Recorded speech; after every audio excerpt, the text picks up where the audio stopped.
Excel 2007 में ribbon को मुतारफ़ करवाया गया है जो शीट में ऊपर की जानिब मौजूद है। रिबन में 7 टैब्स दिए गए हैं: home, insert, page layout, formulas, data, review और व्यू टैब। हम इन टैब्स पर क्लिक करके इनमें मौजूद सेक्शंस को देख सकते हैं। बाय डिफ़ॉल्ट हम जब भी अपनी शीट को ओपन करते हैं हमारे सामने होम टैब आ जाता है।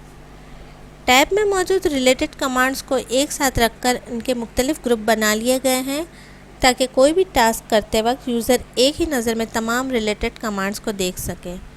होम टैब में clipboard, font, alignment, number, styles, cells और एडिटिंग ग्रुप मौजूद है।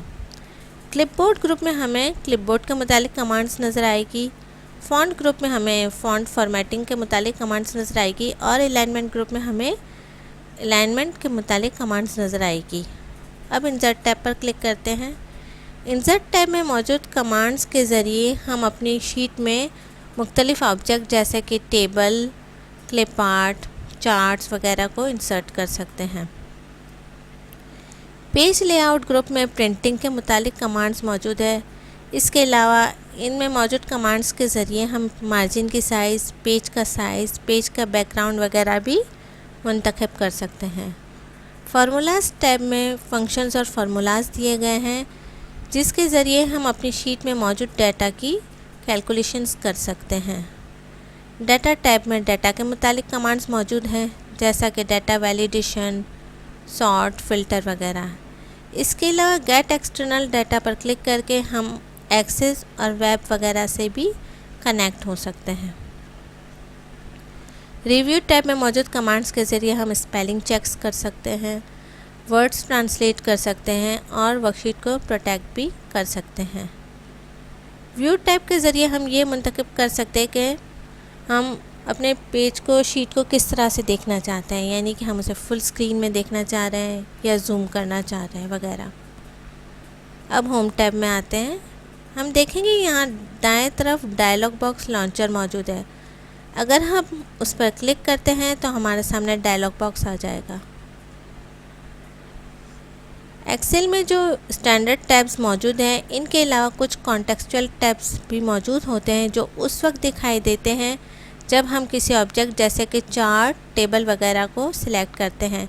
ये देखिए, जैसे ही हमने चार्ट पर क्लिक किया हमारे सामने ये टैब्स आ गए और जैसे ही हम चार्ट को डीसिलेक्ट करेंगे ये टैब्स हमारे सामने से गायब हो जाएंगे। अब अगर हम एक्सेल में माउस के बजाय सिर्फ कीबोर्ड के ज़रिए अपना काम करना चाहें तो कीबोर्ड में मौजूद Alt की को हम दबाएंगे। हमारे सामने जो तमाम टैब्स हैं उसके ऊपर अल्फ़ाबेट या नंबर आ गए। अगर हम होम टैब को डिस्प्ले करना चाहें तो होम टैब के ऊपर मौजूद अल्फ़ाबेट यानी H की दबाएंगे। अब देखेंगे कि होम टैब पर मौजूद तमाम कमांड्स के ऊपर अल्फ़ाबेट या नंबर्स आ गए। अब जिस कमांड को हम इस्तेमाल करना चाहते हैं उस पर मौजूद की को दबाकर उस कमांड को हम इस्तेमाल कर सकते हैं। मसलन अगर हम इस सिलेक्ट किए हुए सेल की बॉर्डर बनाना चाहें तो बॉर्डर के आइकन पर मौजूद अल्फ़ाबेट यानी कि B की दबाएंगे। हमारे सामने एक मेन्यू आ जाएगा जिसमें से हम एक बॉर्डर मुंतखब करेंगे और इसके बराबर मौजूद अल्फ़ाबेट की दबाएंगे। आप देखें हमारे मुंतखब किए हुए सेल के इर्द गिर्द एक बॉर्डर आ गई है।